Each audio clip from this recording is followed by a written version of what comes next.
تعالوا اقول لكم بقى السمنه بتتسيح طريقتها الصحيحه ازاي. وكانوا اجدادنا زمان بيخزنوها في البلاص. انتوا عارفين البلاص اللي هي بتاعه الميه، كانت زمان الناس بتملى بيها وتخزن فيها حاجات. بتاعه المشة اصلا كانت بتخزن فيها السمنه، تعتقها تحرقها كويس وتدهنها من جوه بدهن غنم، وتعتقها وتشيل فيها السمنه دي من السنه للسنه. دي معلومه انا عارفاها عن حماتي وامي.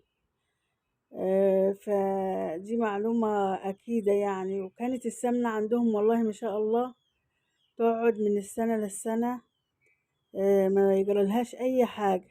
في ناس شكت من السمنة بتعطن وشها من فوق، بترمي عطان وسمار كده. طب ما السمنة يا ستي ليها أصولها، ليها إن انت تسيحيها كويس، وليها أصول تخزين. قبل ما نبدأ الفيديو تعالوا نصلوا على النبي. اللهم صل وسلم وبارك على سيدنا محمد وعلى آله وصحبه أجمعين. ما تنسوش الدعاء لإخواتنا بتوع فلسطين، ربنا يصبرهم ويقويهم يا رب، ويطلعهم من المحنة اللي هم فيها. رب العزة يبصلهم بعين الرحمة، اللهم آمين يا رب العالمين. يصبرنا احنا كمان ويقوينا يا رب على العيشة اللي احنا فيها. الحمد لله رب العالمين. المهم تعالى أقولك تسيح الزبدة ازاي وطريقتها ازاي، وهتعيش معاكي من السنة للسنة من غير ما يجرالها أي حاجة وزي الفل. التسييح ليه أصول برضو، كل حاجة ليها أصول. أنا كنت والله جايبة الزبدة دي من قبل رمضان، بس ما لحقتش يعني، ما كانش في وقت أسيحها. ما كانش عندي وقت فسيحتها دلوقتي، قلت أعملها معاكم. كنت بقى باخد منها يعني، بعمل أكلي اللي أنا عايزاه محتاجاه وبعين الباقي في الفريزر. بطلع كده حتة كده بره في التلاجة وبعمل منها. قلت لا ما ينفعش، لازم اسيحها، فقلت اسيحها معاكم بقى. دول بتاع 3 كيلو، بس انا اخده منهم.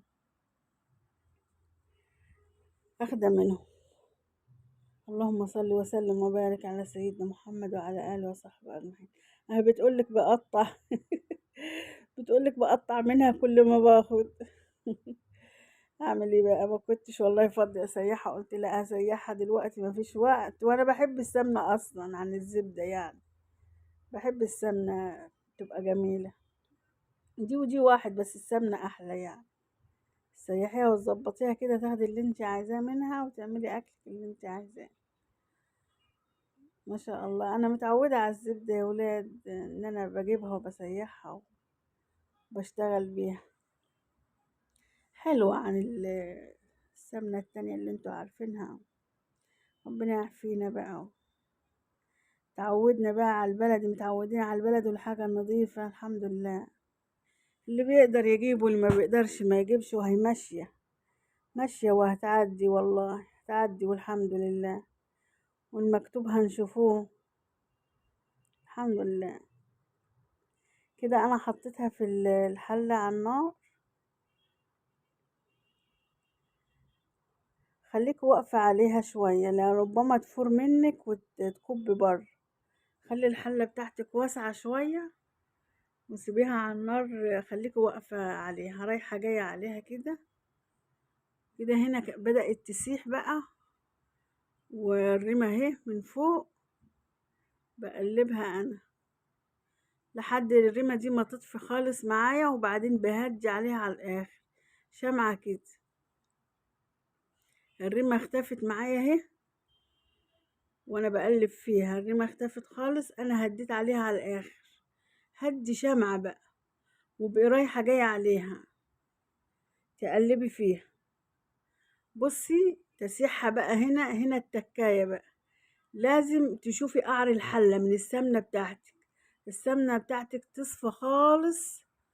بصي تمسكي تشوفيها بالمعلقة كده، تبقى صافية في المعلقة اهي. تبقى الرواسب تحت في المعلقة والسمنة فوق.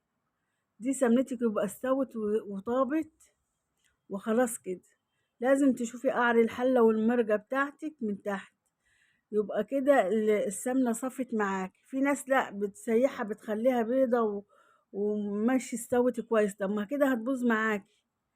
كده هي التكاية بتاعتنا، لازم نسوي الزبدة كويس تسوية صح. هتعيش معاكي. لكن ما سويتيها 3/4 تسوية، لا، طب ما هتعطل معاكي ووشها هيبوظ وهيسود وهتبقى مش حلوة. لازم تشوفي قعر الحلة، القعر كده تشوفيها من السمنة، السمنة تبقى صافية معاكي وجميلة اهي. برديتها ام سلمى وهتعبي بقى، لا برديها كويس وعبي بقى في براطيمك زي ما انت عايزة، برطماناتك، ازازك، اي حاجة اهي صافية وزي الفل ما شاء الله. دي هتعيش معاكي بقى سنة زي ما انت عايزة، طول عمرنا بنعملها كده أبا عن جد، صافية وزي الفل. انتوا عارفين البرطمانات ظالمة السمنة، فانا حطيتها لكم في طبق ابيض، السمنة خضرة وجميلة وريحتها كانت قلب الشقة، الله اكبر عليها ما شاء الله. فحطيت لكم كبشين كده في الطبق الابيض عشان تشوفوها بس وتشوفوا جمالها وحلاوتها ما شاء الله. بصوا صافية ازاي. لازم تسويها كويس وانت واقفة عليها، وتبقي رايحة جاية هتتعبي شوية، لكن هتاخدي نتيجة حلوة وهتعيش معاكي.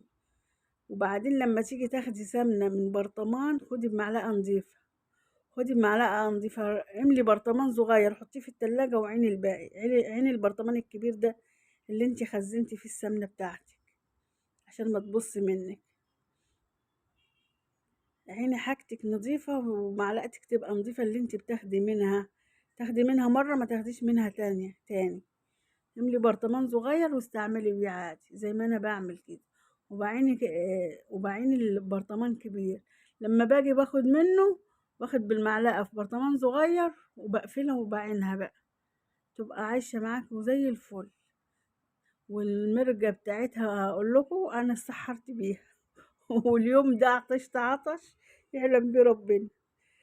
كانت جميلة جميلة، والمرقة بتاعتها جميلة. بص لازم المرقة تبقى حمرا كده، متبقاش بيضة، عشان تبقى ضامنة انت سمنتك تبقى استوت، لازم تحمر كده وتصفر